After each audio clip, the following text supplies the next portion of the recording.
Hello, welcome to the Sloan Zone. I wanted to touch base today about beta readers. So, I recently got some great feedback from one of my beta readers, and it's amazing. Means I have a lot of work to do in a good way. I could ignore it, some of it's subjective, of course, but I think it hits a spot that, needs to be addressed. So, that's awesome.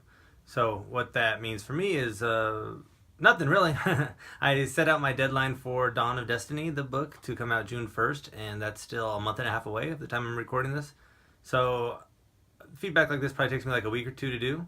Not too big of a deal, and that's awesome.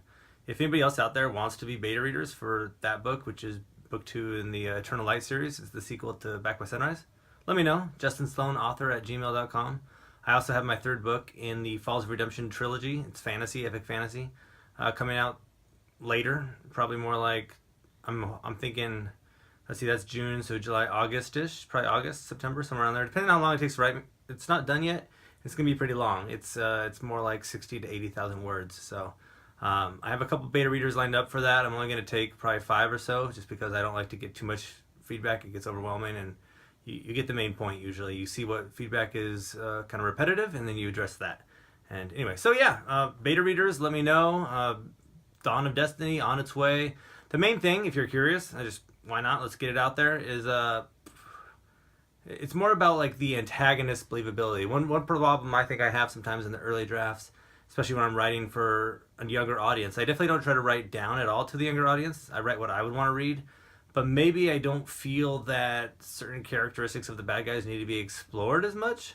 Part of me feels like if I give strong reasoning to the bad guy and what they're doing, that kind of justifies it in a way.